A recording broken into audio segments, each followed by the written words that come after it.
Hey, Tom, I got a game for you. I'm going to play you a clip, and you tell me when you figure out what we're watching. Okay, but the title's right there. Okay, well, you are watching the play Antigone, but tell me why it's at the beginning of this. All right. I honour him dead as I loved him living. There's no shame in that. And the one he murdered, wasn't he your brother? My mother bore them both, and I love them both. If you honour one, you insult the other. Neither of those dead men would say that. Who is that? His brother was a traitor. Does he merit no greater respect than that? But he was not an animal. They both died together, and they were both men. Yes, and the one died defending his country, while the Lots other of planets have a null. attacked it. The dead. Okay, all right. Tom's figured out the first part. That's definitely Christopher Eccleston. Dictated by common decency. Who is the woman? I don't know. Who is the woman? Patriotism. Tom? Death is another country. No. Such things Yes, Tom? She's not blonde here, but I recognize that face now. Yes, it's the two doctors arguing with each other. How amazing is that? Let's start the show.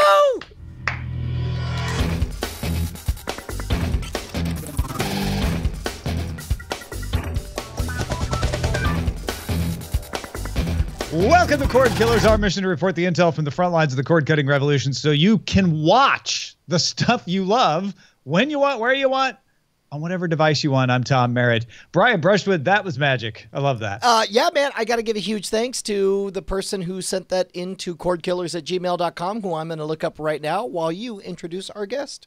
Yes, joining us today to also be impressed by two doctors arguing in a Greek play that's adapted for some kind of 20th century setting is Hammond Chamberlain. How's it going, Hammond? I'm good, Tom. How are you guys, Brian? How's everyone doing? I like the way Hammond was like, how are you, Brian? He was like, oh, wait, no, I'm supposed to cover for Brian. I'm not supposed to be asking him for his attention while he's in the middle of looking up an email so we can thank a guy. I'm glad you guys are allowing me back Brian? onto your coveted show. No, because shut up. Keep going. It's fine. It's going great. I mean, this is a great episode. Hammond, so how have you been lately? And are you excited to talk about Netflix earnings later in the show? I am so excited to talk about Netflix earnings because this is why we exist as Cord Killers, is to talk about Netflix earnings. Isn't that right, Tom? I think we'll spend upwards of 25 seconds talking about Netflix earnings. We've got some other good stuff. There was a lot, there's a lot of new content to talk about. Sorry, Brian. Tom, I need to kill some time while you look for an email. I'm sorry to interject, but I want to give a thank you to Tim Watson. By the way, fun fact, when I searched Antigone, only one email came up. Turns out in all the history of the show, only one email has included the word Antigone.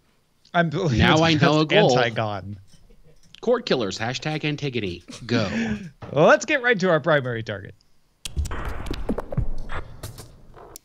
So, a Reuters Ipsos poll found that 21% of adults between the ages of 18 and 24 stream shows over the internet on borrowed passwords from people who do not live with them. That's 21%, 18 to 24. For all adults, 18 plus, it's 12%. The Wall Street thinking is that if Netflix revenue slows, say from 30% to 10% growth, then Netflix needs to crack down on that because it's lost revenue. An analysis by Parks Associates estimated streaming providers will lose $550 million in 2019 from password sharing. But what if Netflix and HBO and other places that are victims of this practice think? Well, Bernadette Alestia, Executive Vice President of Global Distribution for HBO, has previously said, for us, it's more important that at that age where they are not financially independent quite yet, that they're habituating to using the product to ultimately aspiring to become paid customers. And Netflix Chief Financial Officer David Wells at a Goldman Sachs conference last September said, we could crack down on it, but you wouldn't suddenly turn all those folks to be paid users. Can I pose a theory? Yes, indeed, Brian. Because this is weird. You've got the analysts, the stock market saying, you're losing money. You got to crack down. This is the usual refrain we hear. But then the actual people from the company are like, we're not that worried. This is the active marketing of a disease. This is the creation of a new disease, because what nobody is saying is, between the lines, is we don't worry about password sharing because that is a skin-based melanoma that could be cut off or whatever. We can deal with that when that becomes our number one problem. Our actual number one problem is rampant piracy because, as we've talked about on this show for half a decade now, the actual best user experience very often is straight up piracy, and they want to fix that. So what do? You seduce those people into having an easy, you may have heard it somewhere on the internet, probably on this show, convenience trumps fidelity. They are inventing a more convenient disease for them to fight. And they are hoping that this disease becomes the one that everybody is into because it's so convenient and so easy. You think there's some psychology here? I invest in this disease. Make this your number one problem, because right now this is not their number one problem, but they would love it if this was their number one problem. So what do? You back off, you allow password sharing, you turn a blind eye so that it becomes the number one disease that your company has to deal with. And then when you do, you make sure that it doesn't, you do it in a way that doesn't make piracy the most attractive option. But what about the analysts who are out there raising the alarm that this needs to stop? Is that part of the plan? I mean, of like, hey, give it a little cachet by having the establishment complain about it. I mean, they can't cause or not without spending a lot of money. They can't cause journalists to act like this is a big problem. But but they've got analysts, they've got Wall Street types starting to raise the alarm, right? This is something that somebody convinced Reuters to go out and spend some money on a poll about. Let me put it this way: there will be a time that this will be dealt with, and that time will happen when this growing is not as big of a problem as, or is a bigger problem than piracy being around. Hammond, I'm curious I've got some thoughts on this, but I want to hear what you have to think first.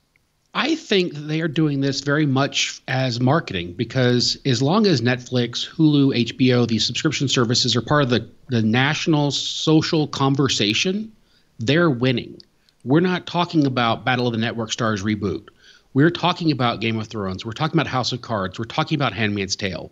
So while it's maybe a loss, the net gain for them, for more people going to their service as subscribers, does have a place, because the advertising is being done by the social conversation.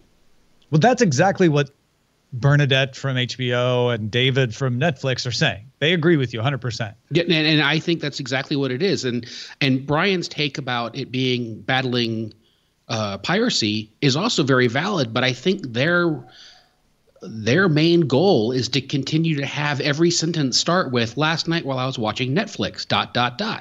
Yeah. Right. Well, especially now in a period where all of the players are experiencing exponential growth. We're seeing the emergence of a new market. Everybody's happy to be making money. Like there will be a time. There will be a harvest to be made, a harvest of cancer. But we're not there yet. What I'm interested in is that time in the not too distant future where HBO, Netflix, Hulu, they're not kind of partners in this kind of cord-cutting revolution. They become adversaries for market share and eyeballs more than they are now. They are now, but now it's kind of like the trifecta. You get your Hulu, you get your Netflix, and you have your HBO, and you're pretty much set. There's going to come a time when they are actually competing for larger slices of that pie than they are now, and that's what's going to be interesting about this password sharing. Well, and that's where I was going with this story. Was I understand that Netflix and HBO are both deciding, like, you know what, this is good for us. Let's let this happen, because they actually know that they can limit this in other ways. And Netflix already does it. You buy a plan and you get 2 simultaneous streams. So that limits how many times this password can be shared around. Now, granted, there's obviously ways around that too, but you have to be a little more technically savvy than to be able to take advantage of that. So they know how to restrict this, and they're like, we don't really care if those 2 people are in the same house or not. We'll adjust our price accordingly. But what concerns me is this traditional kind of pressure from stockholders say, well, hold on, if those revenue gains start to shrink, we're going to need you to crack down on that because it's a loss. And I don't think it's a loss. I mean, Ted from Netflix said that exactly. He's like, those people who are sharing passwords don't suddenly start paying us if we don't allow them to share passwords anymore. Right. And that's sort of like the between the scenes, peeking behind the veil or whatever, where it's like what he's talking about is piracy. He says if we shut them out, if we effectively make it so they can't see our content, we know exactly where they're going to go. And then we know exactly the customer experience they're going to enjoy, ripping off our stuff for free. So instead, we're going to seduce them by making this happen in the most attractive way. It reminds me... So, a little bit of confession time. I shared my Netflix password with a friend of mine who lived in a different state. Hi, Brian. And at some point, I became a little bit annoyed at how his viewing habits were shaping my customer experience. And all of a sudden, like, I very quickly reached a point where it's like, dude, I would rather pay the $8 a month to pay Although for you can your make a Netflix profile now and get around that. Well, okay, this is pre that time, right? But you're right, and so in many ways it reminds. Do you remember in the early 2000s when cell phone companies started figuring out like, okay, we got all the cell phone users we're going to get in this first round. Now let's expand to their family. So we'll do a friends and family plan where anyone you call, it's free all the time and all that stuff. And they knew when they invented that plan that everyone was going to play coy about who was and wasn't family, but they also didn't care because it was working and grew market share. Correct. I mean, some of these cell phone companies give you like 10 people on a family plan because they're like, we don't care. We just want your money. Well, that's where I think they should go. I think they should ignore this analyst fear of like, you're leaving $550 million. No, you're not. You're not leaving that much money on the table. Exactly. Sorry, go ahead. No, and I was just going to say the other thing, too, is Netflix had a disaster when they tried to do something drastic before. So they're going to try to make that experience – when they finally do flip that switch and make it more difficult, they're going to try to make it a better experience so they don't have the backlash they did the first time they did it. So to me, the big moment in the friends and family thing with the mobile stuff was when the advertisement clearly indicated, like, we know, like there were ads where somebody shows up and they're of different races. They were like, oh, he's my brother. You're like, is he? You're like, as far as you know. And they're like, okay, wah, it's an ad. And then, and so basically this wink and a nudge, like, we get it. We know you're not all blood relatives, but we're calling it a family plan. Go ahead and abuse this to your choice, to your taste. Like, we're going to see that next thing happen with the Netflix revolution. Well, I hope so. The worrisome thing about this story to me is that that's not what the stockholders are saying, right? And Netflix and others are going to have to figure out how to resist that shareholder pressure so that they don't start fighting a pointless war against password sharing and instead just monetize it. Just do what Netflix has already done. You pay this much for 2 logins, right? We don't care who uses them. That's the friends and family plan that you're talking about, and I hope it goes that way. Wall Street thinking right now is if your revenue growth slows from 30 to 10%, we're going to start pressuring you on this. Thankfully, Netflix is up 32% year over year right now, so it kicks the can down the road for a while. But I hope Netflix is able to navigate those waters the same way that T-Mobile and Sprint and others did. And hey, you know what? With AT&T buying Time Warner, maybe HBO will, because they've got people at AT&T who could say, yeah, family plans, they totally work for us. Yeah, we're in a weird spot in that we may be entering a transition period where we've been in an expansion period for online video entertainment for a very long time, as long as Netflix has been doing stuff on demand. But let me put it this way. The moment I hear Netflix cracking down on these cases, I will be sad, because that will be a leading indicator that this space has now matured and it's expanded as far as it's going to expand. And this is the first alarm bell of Correct. That, is the shareholders putting this pressure on. And don't discount how hard it is to buck that shareholder pressure. Hopefully I think you've got a really good analogy there with the friends and family plan. That is the model that I think works best. Right. Ease into a space basically where at some point we're all getting, everything and it's cheap and easy and virtually free. I don't know. Now, on the other hand, this show is entirely free. Our sister show, Spoiler in Time, where we talk about the stuff we watch, is entirely free, although you get a little earlier if you support us on Patreon, Brian. Oh, my goodness. Head on over to patreon.com/Cordkillers, where you could join the cord-cutting revolution. Keep in mind, it is your hard-earned dollars. It is your exchange of money for goods and services that keep us loud, live, and independent.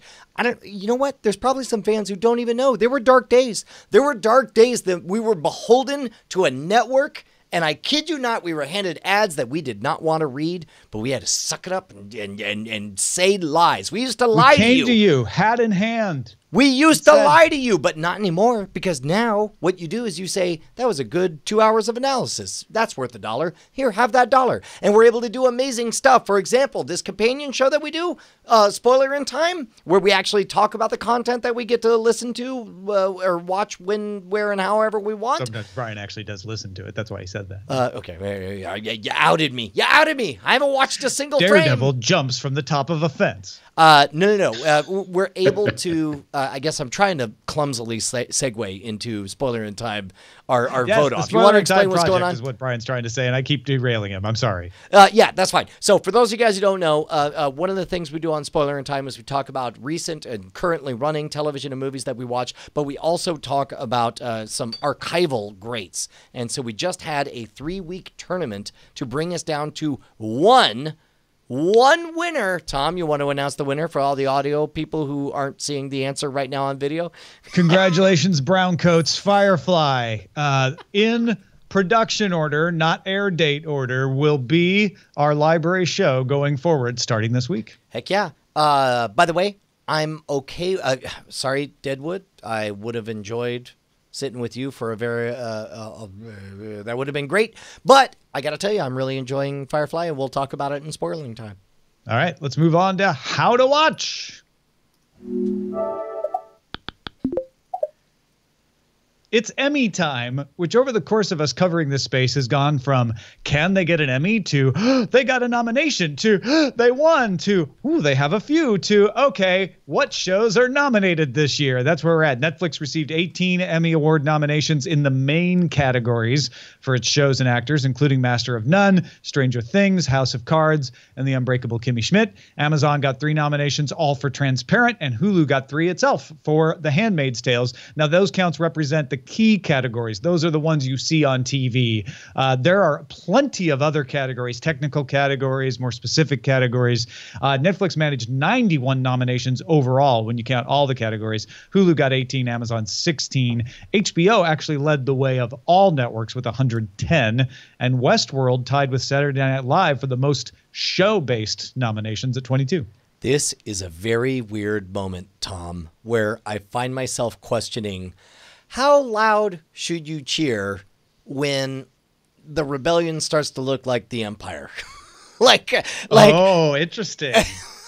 Like, I find myself kind of like, you love an indie band and you hope they make it. Then they start to make it and you kind of distance yourself. You're like, okay. And then the indie band continues to rock multi-million-dollar gigs. Does stadium gigs and appears on commercials. And at some point, counterculture becomes shows culture. Up on billboards. Okay. All right. Yeah. For those of you who didn't watch the pre-show, I'm on a billboard. Don't worry about it. It's fine. But like I find myself emotionally distancing myself from the story of Hulu and Netflix and Amazon Prime because it's clear they're going to be the establishment for the next 20 years, right? They're not the underdog anymore. Right. They're right in the mix. If anything is worrisome, it's that these are very familiar names. Master of None, Season 2. Stranger Things is the only one with a single season. House of Cards, several seasons. Unbreakable Kimmy Schmidt, 3rd season now, I think. Transparent, also multiple seasons. Handmaid's Tale is brand new. So I'm not sure whether there's anything to that or not, or if that's just the natural maturing, because it used to be just House of Cards and nothing else. Yeah. What about Hammond, you, how Hammond? do you feel about all this? I think it's great. And like Brian said, this is when I feel like everyone who's been part of the cord cutting revolution jumps up and down and starts screaming, "I told you so" at some of the networks. And the old men who've been running things for so long, because the kids are starting to actually prove their worth. And what I like about it personally is I don't want to have to think, oh, it's my favorite networks against yours. It's, hey, this is all stuff that I can choose to watch or not, and it's great stuff. And it doesn't matter. There's no prejudice against it. And Brian, I think you've talked quite eloquently in the past about how fast we went from outskirts to mainstream with streaming services versus cable, which took like a decade or more to do the same. Yeah. What's funny is I realized that you and I grew up in a time that so here's what I realized is that nowadays, with streaming services, with binging and all that stuff, it's fairly common to announce to somebody, I have not experienced that story yet. If you can, as a courtesy to me right here with you right now, avoid ruining the rest of the thing. And for hundreds of years, that's what we did with books. If you hadn't read Anne of Green Gables, then it was rude to ruin the book for somebody else, right? Anne of Green Gables? That's your choice when you were making that analogy? Look, you're lucky I'm able to think of a Wait, book I don't title. even know what color the gables are, so just stop right there. So my point is that it makes me wonder if the 100-year history of the 20th century, like between radio and television, that is an anomalous artifact. That is the only time in human history where it was expected that everybody has to turn up at the same time. That's not true. I'd imagine around the campfire with cave people or whatever. But I mean, but as far as media, right. since the book, that's the only 100-year chunk where it was just assumed that everybody showed up for appointment viewing and all that stuff, and there was no expectation of. I imagine there was something similar in the early days of serial publication, right? Which is like, if you could afford to buy the publication and had the time to read it, you read it. Otherwise, I don't care. You can tell me what happened. I'm not ever going to get a chance to read it. And over time, the literacy has spread, and the accessibility of the printed word has spread to the point that that's really not a concern for most people anymore. Television did go through a point where nobody cared about spoilers, right? Because it's like, well, they're not going to rerun it till the summer. So just tell me what happened so I can catch up and be ready to watch next week. You actually wanted people to spoil shows for you back then. Right. And also the other fact was that a lot of TV shows during that period of time were not serialized to the point where the plots were carried through. A lot of it was one-shot stories, and they were reset at the beginning or at the end of the episode. Well, and that's part of the reason for some of the curious artifacts from our childhood watching television shows. For example, the 90-second credit intro scene. Like what a bizarre artifact. The idea of taking up of your valuable 30-minute real estate, a full 90 seconds of showing Knight Rider and the Duke Boys, jumping over a RoboCop or whatever. Like the reason that existed is because you could not reasonably expect everybody to show up for the beginning. And so you had to pad it to make it to where it was easy to get in. Last time on Cordkillers, Brian made an analogy. You don't say. What made you think of that? I'm just curious. Because that's super fascinating. Wait, what? That artifact thing? No, the thing that we grew up in a period of time where that was different. I don't know. It just popped into my mind right now while we were talking about this. Yeah. All right. Well, we got stuff that we watch because we use all of these services. So let's talk about that in Under Surveillance. Not like real estate. It's all about location.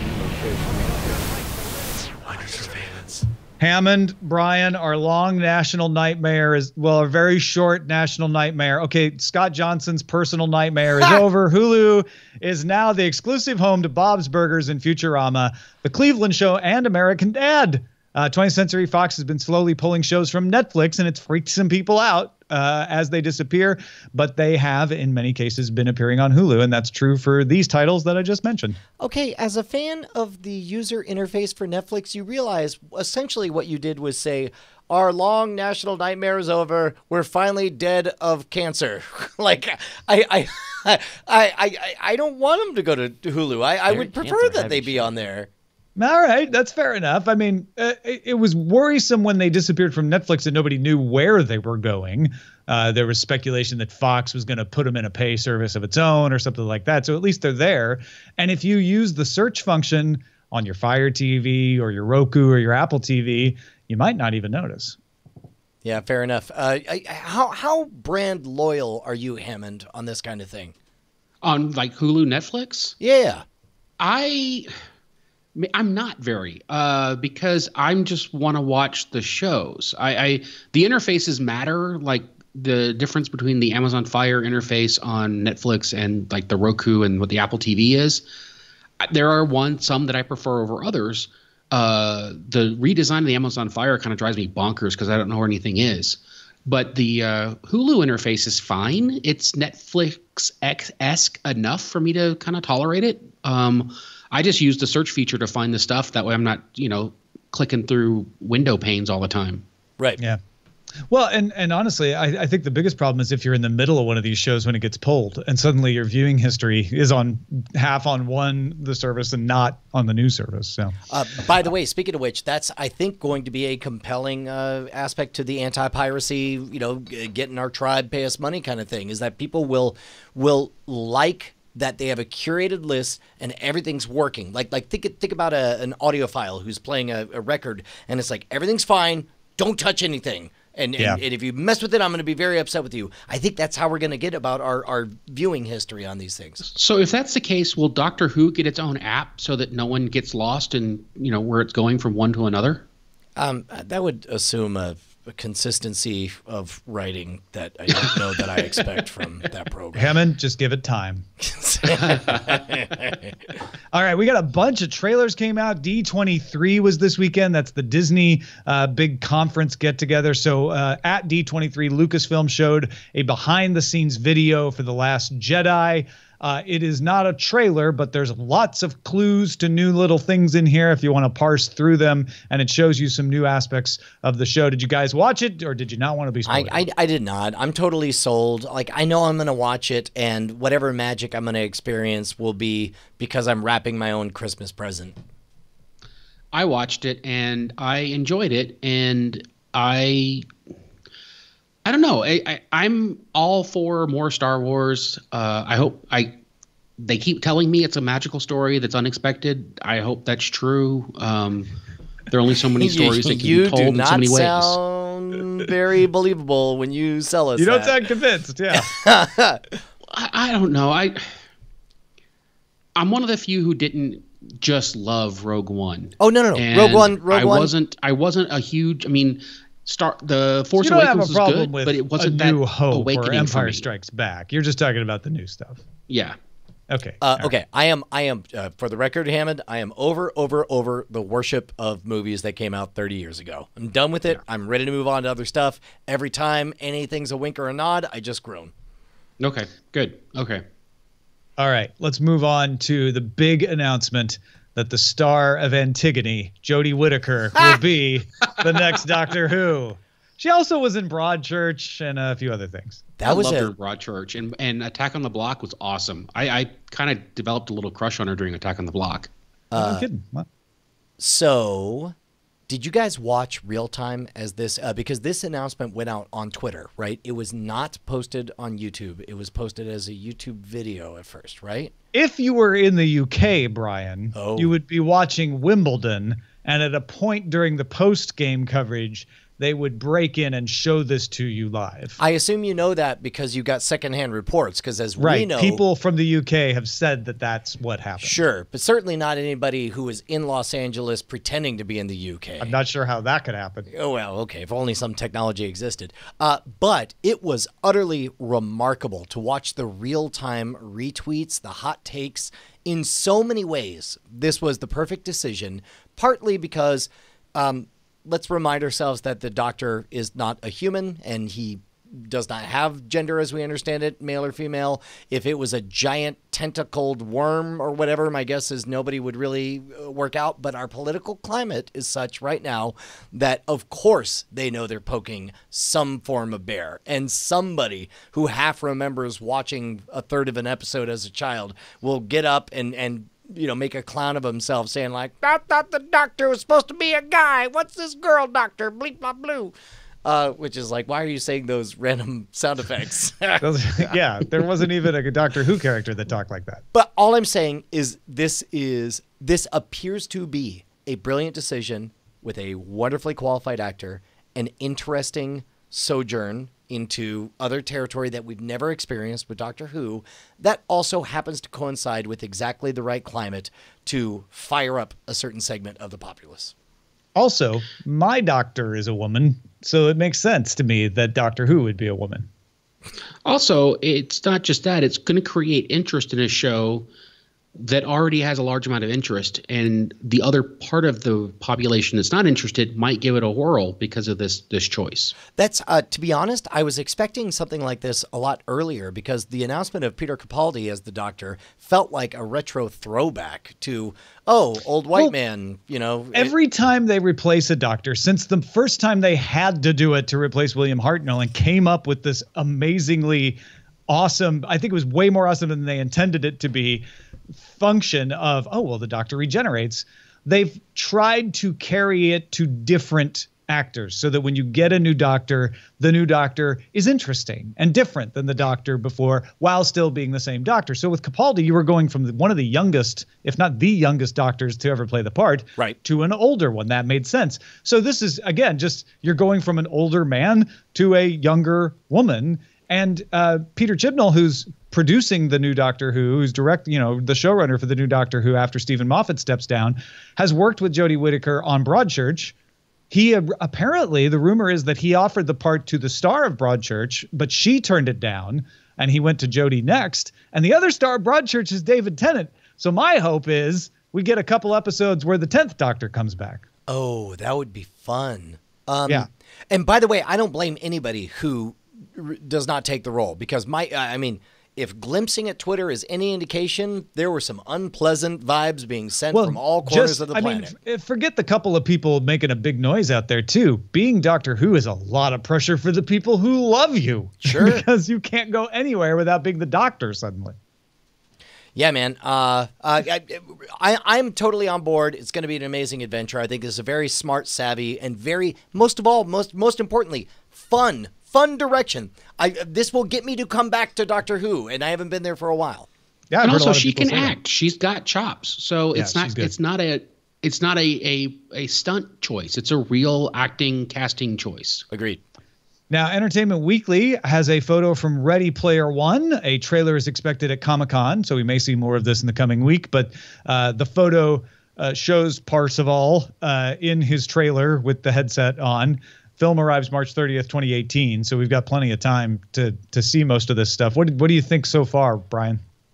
It's very difficult for me to look at any of this objectively. As we've talked about on the show, like, I've been friends with Ernie Klein for 20 years, so anything I look at is through the lens of, here's my buddy when we were poor and broke and performing at the Electric Lounge together, and he is about to make big time in the hugest way. So as a result, like, I can't even, it's like looking at the sun. It's so gorgeous and so bright that I dare not put my eyes on it too much. This is another present I'm wrapping for myself. I'm excited for my friend. I'm excited for the movie. I glanced over. I'm like, quality job, Spielberg. I'm sure it'll be great. Hammond, are you a fan? Did you read the book? I did. I actually read the book and then later re-experienced it through the audiobook. And I really hope they do this right. I have my own thing in my head about how it's going to play out, and I hope it's close. I know they can't match what's in my head, but I hope it's close enough that I can enjoy it, because sometimes going from a very vivid imagination of what it is in your brain to the translation on film is jarring, and sometimes it kind of kills the enjoyment. So I'm hoping that it matches some. So for me, so far, that photo is pretty close to what I had imagined. So again, one still, but so far so good. I will chime in on the. It seems like and maybe this is the right thing. Oftentimes, when we try to portray the future, all we do is we portray a wealthy version of the present, right? And looking at this, it's goggles on the face, power gloves on the hand. Like, Steam is about to release their Knuckles interface that pretty much will be like a glove on the hand. You'll see individual fingers articulated in virtual reality space, and the Vive already is pretty much what's on his face or whatever. As a futurist, I kind of would have loved to seen a more far-thinking version of this, but the fact that almost everything we're seeing pretty much exists today is a good indicator that it'll probably do very, very well.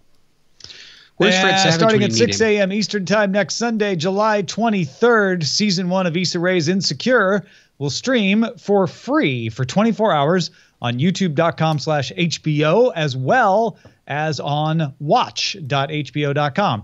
Second season of Insecure starts at 10:30 p.m. Eastern on July 23rd. So just a way to try to get people to get sucked in and maybe subscribe to HBO. Smart move. Narcos returns to Netflix September 1st. New teaser is out. I'm way behind, but I still love the show, and I really should catch up. Oh, did you not finish? You never watched the second season? I never finished season 1. Oh my gosh.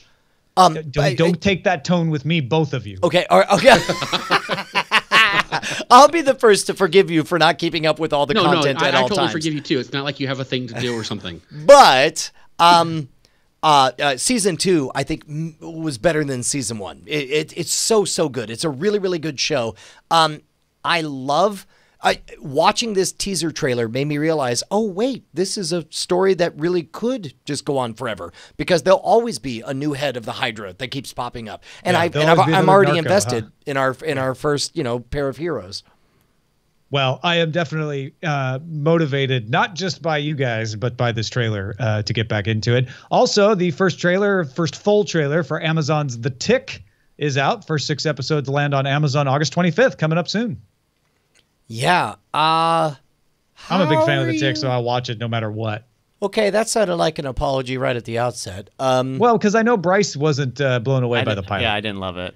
Well, what I saw in the trailer, I was astonished at how, and this, I'm going to use a word that's loaded, but I don't mean it in a bad way, but I'm astonished at how cheap it looks. It really looks like a Freddie Wong pre-video game high school joint, Oh, please, it's not that bad. I don't know. The stuff I'm looking at right now. I would have gone with video game high school level. I think that's maybe, there, but okay. And again, if the comedy writing is good, this can work. But it looks so cheap. It looks so cheap, which is fine. I enjoyed the pilot. I'm going to give this a shot. I loved the Patrick Warburton Tick. I loved the animated Tick. So I'm kind of in just because of a habit. Yeah, and I don't really care that it looks bright and videotapey.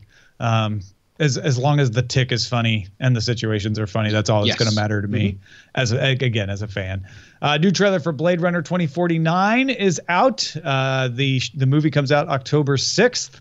So there's a few choice phrases in here that are getting people to debate what they mean, what they could mean. Yeah. Okay. All right, so I'm going to say something that's going to cause some consternation. Go on. I don't know. Brian, I think the original Blade Runner is really, really boring. Sorry, say it again, Hammond. Sorry, one more time. I think the original Blade Runner is really, really boring. I think I agree with you. I think visually it's stunning. I think it is wonderful world building, and I think I attempted to watch it 5 times before I stayed awake the entire time. I don't think I've ever made it through.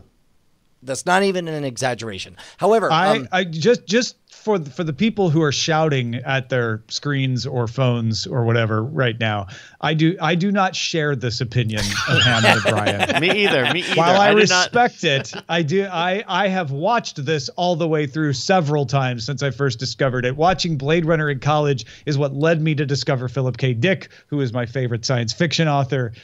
So I do not find it boring at all. As a meditation on the existential meaning of what it is to be a conscious thinking being, it is a delightful piece of cinema. However, I fell asleep a lot. I mean, it's moody and it is a slower pace. Sure. If I could watch it 2 times speed, I'm tempted to make all kinds of snarky comments, and I'm not. I'm just gonna say I enjoy it. I don't fall asleep. I'm glad, Tom. I'm really glad you do. I've tried watching this movie so many times trying to figure out why people feel the way they do about it. I mean, I'm not doing this blindly. I really want to like this. That's why I'm holding off being, needling both of you, because I can see why some people might not. And for the record, Ham and I are way in the minority on this one. We're the minority. Oh, no, I know it. Maybe, That's why I'm going to get beat up next time in public. No, I think there's plenty of people who pretend they like it more than they do, too. So that's fair. Right. Okay. Well, I'll tell you what nobody does pretend they like is Stranger Things. And Stranger Things Season 2 arriving on Netflix on October 27th. No, that's because just good. Anybody who says they like it is telling the truth. Anyone who says they don't like it doesn't understand the words that are coming out of their mouth. Or haven't seen it yet. Best thing. Man, oh man. I'm gonna divulge a little bit of a confidence here. I'm gonna change the names. Someone who I may or may not be married to was talking to a couple of employees who both wanted to do a thing, and she said, well, okay, who knows about Stranger Things? And the knowledge of these two people she was working with that poured out was killer. One of them took a picture of their Stranger Things gear that they happened to have in their hotel room at the time and sent it to them. The other one talked about the podcast about Stranger Things they did. I mean, there are serious Stranger Things like super geeks out there. Wow. Well, and well deservedly so. I mean, it turns out that in an age where everybody wants to buy the name of retro phenomenon, it turns out that actually just a new property set in that same magical time period of many of our youth is the right way to go. Yeah, I love this show. I think I came to it a little later, but I loved it, and I'm really excited about this. I was worried Hammond's going to be like, you two are crazy. I hate Stranger Things. Yeah, I fell asleep. It's worse than Blade Runner. Yeah, I'm Hammond. All right. It's not what happened.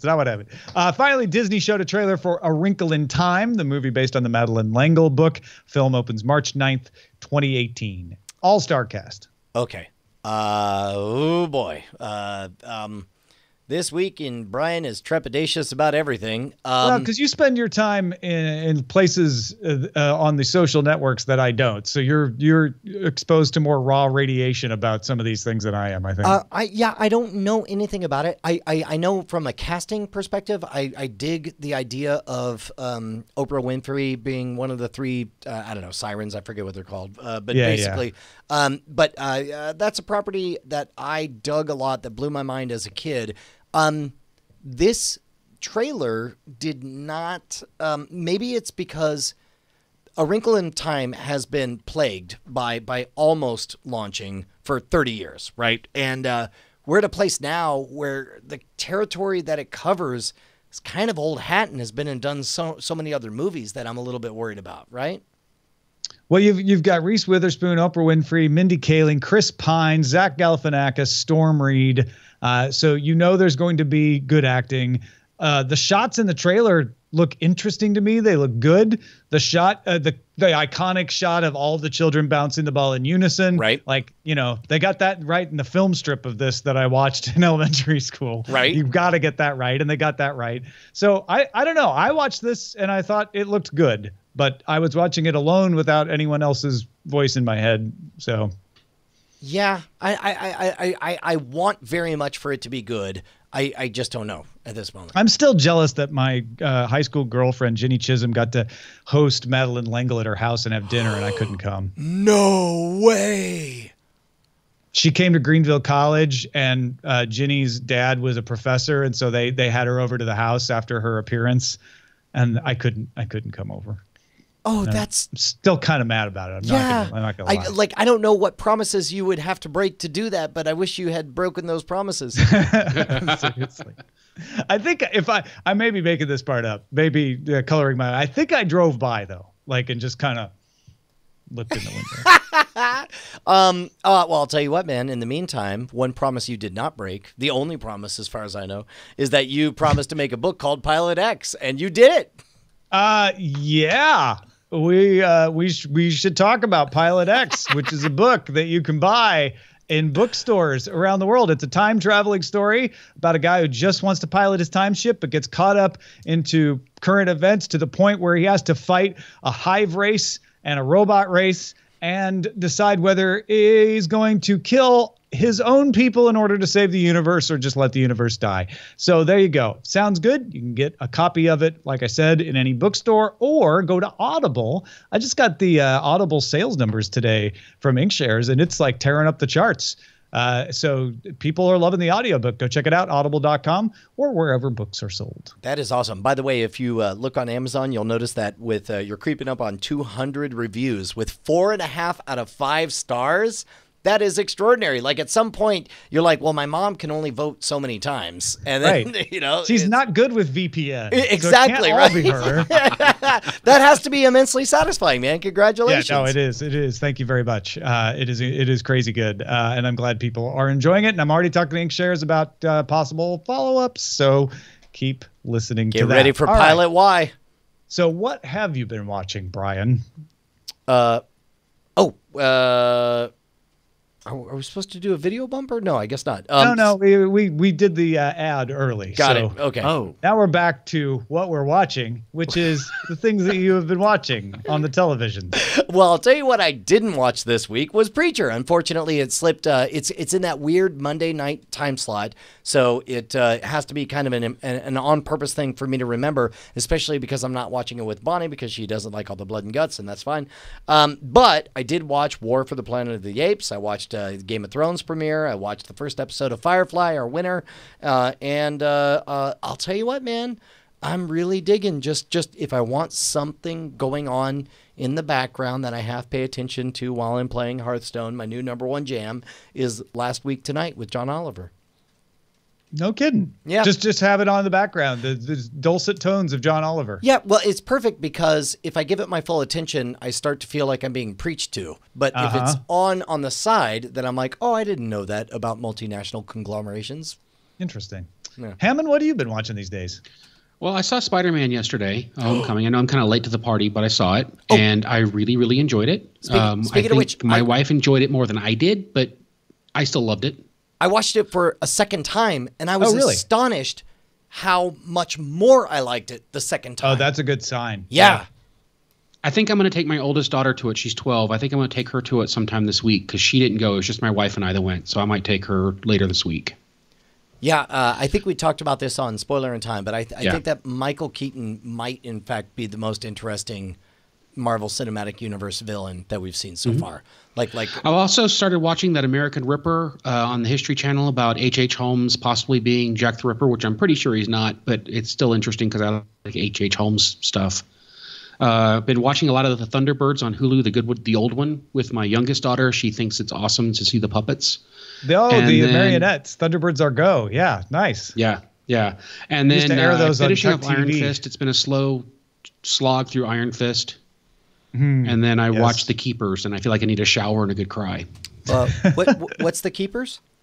It's a series on Netflix about this murdered nun in Baltimore in the late 60s and the alleged cover-up of the priest who was doing horrible things to kids and the person who possibly killed her. Right on. Well, that's a good time. Yeah, it's fun. I need a good cry and a shower after watching that full run.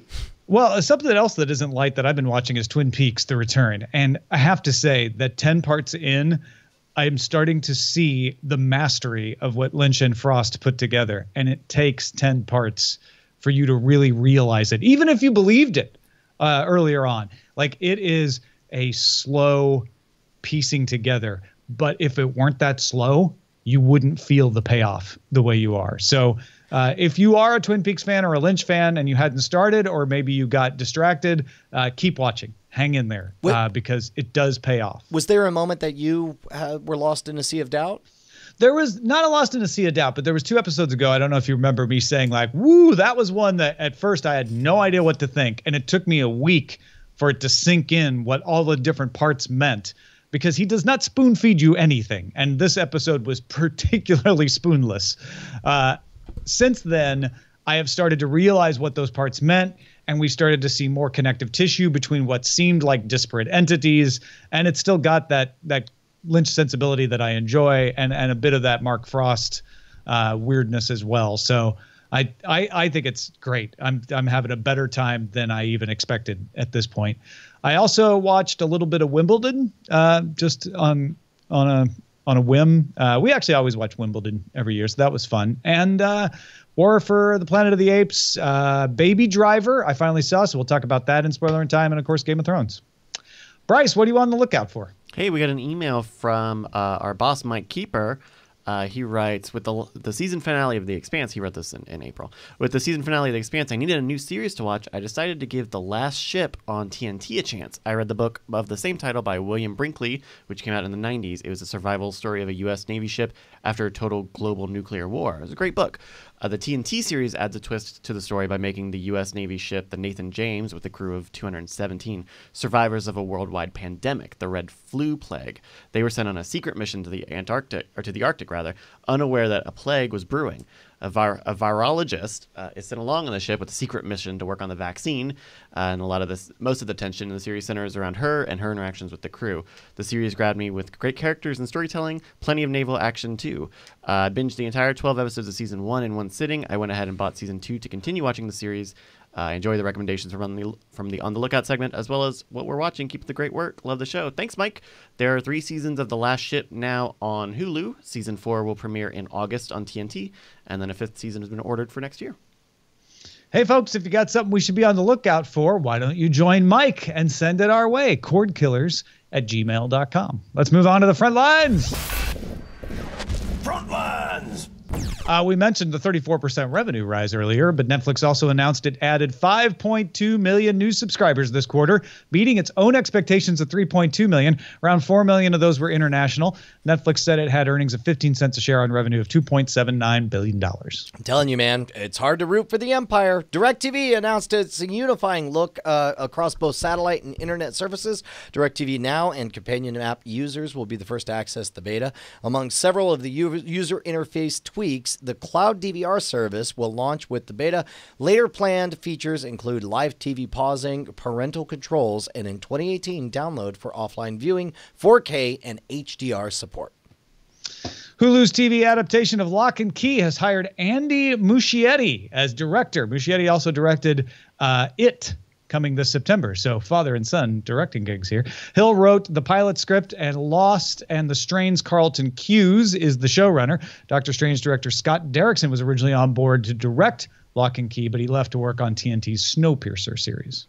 Oh, wow. I missed the story about that TNT stuff.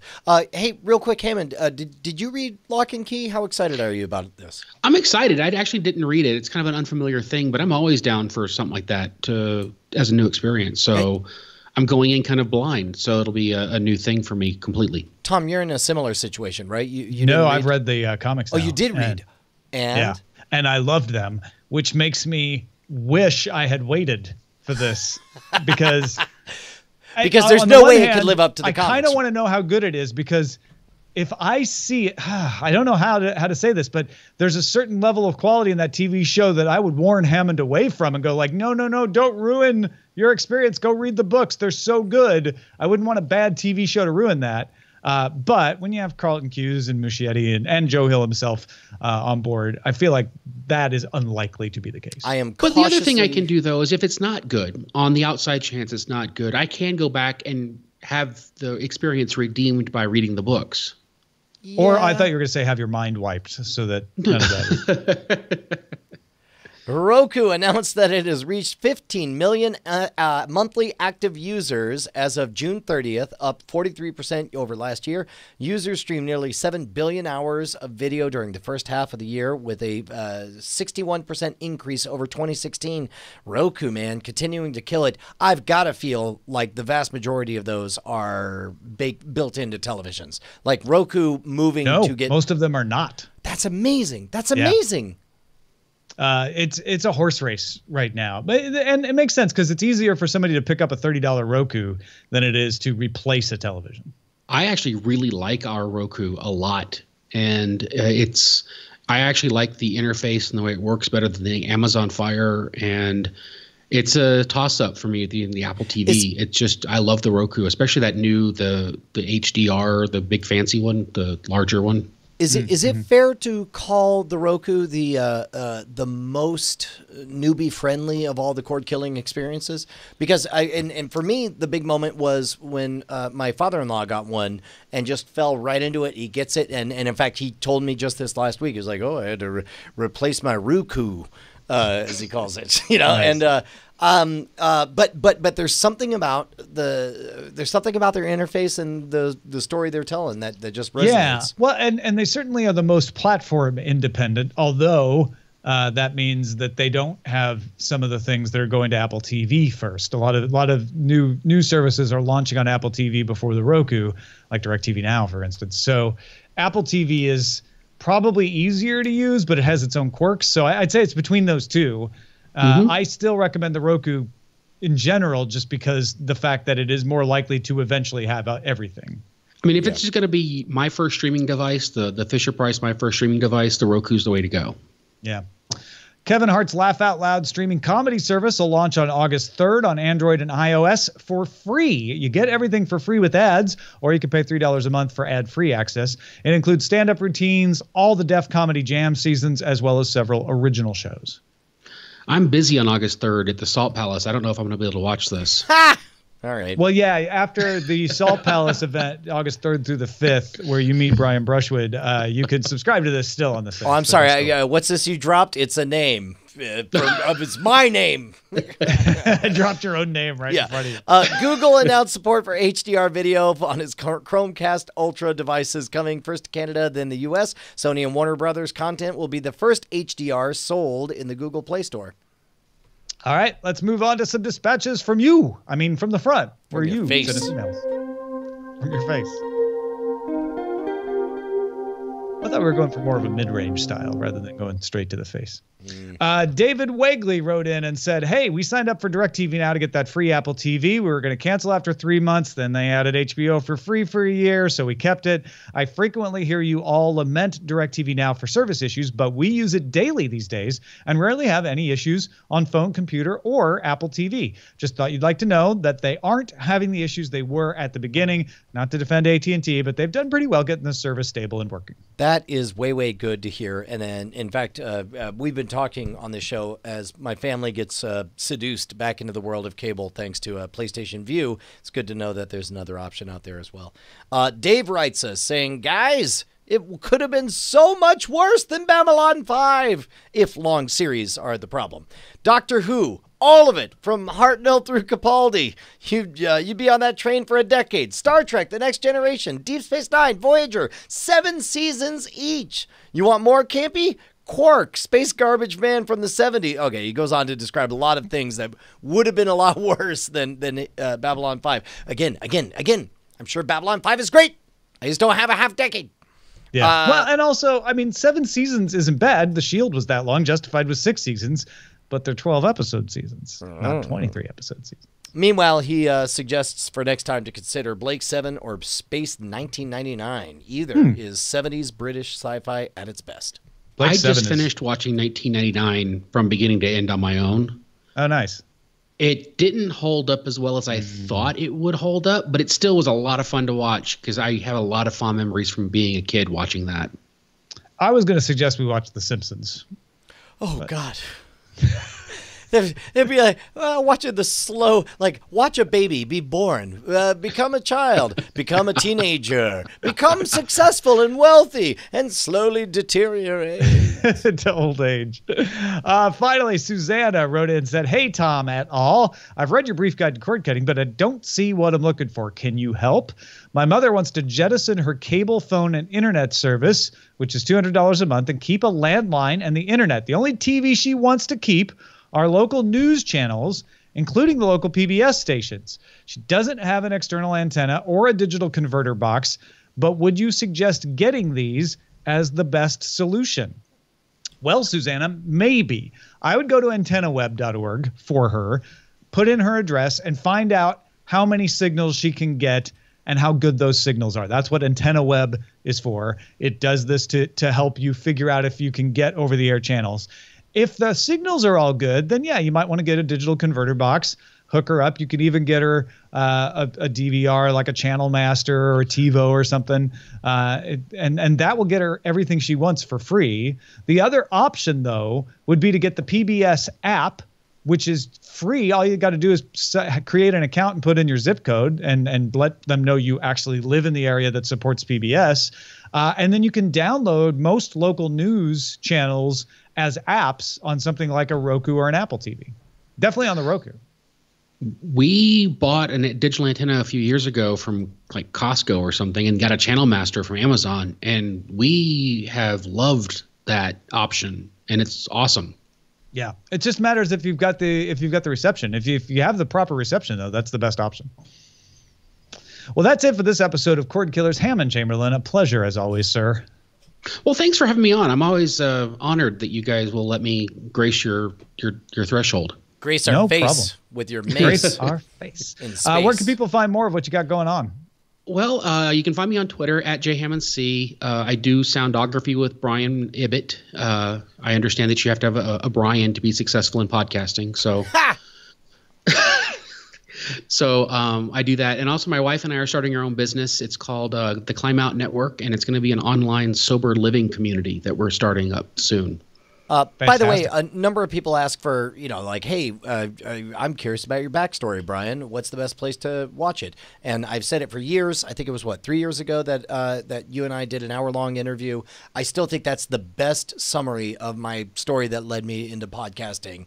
So definitely check out Beyond the Playlist. Oh, thanks. Every time you say that, I get all tingly inside. Hey, folks, our website is cordkillers.com. Our email address is cordkillers@gmail.com. We're live on diamondclub.tv, Mondays at 7 p.m. Eastern, 4 p.m. Pacific. We will cut all your cords later. Congratulations, Coopman36, who canceled his basic TV service 5 minutes before today's show. What? Hey, guys. Tom and Brian here. We just wanted to say thank you to all of our $5 patrons who keep us loud, live, and independent. You guys make Cordkillers the production that it is. Your name appears in the video credits and appears in our hearts. And if you'd like to become one of them or see who they are, you can go to patreon.com/Cordkillers. You'll need to do more than just go there, though. You'll have to sign up and, pledge an amount. But unless you just want to see who they are. Well, I mean, you could gawk. That's a little creepy, isn't it? If you want to be a gawker, let's go. It's up to you.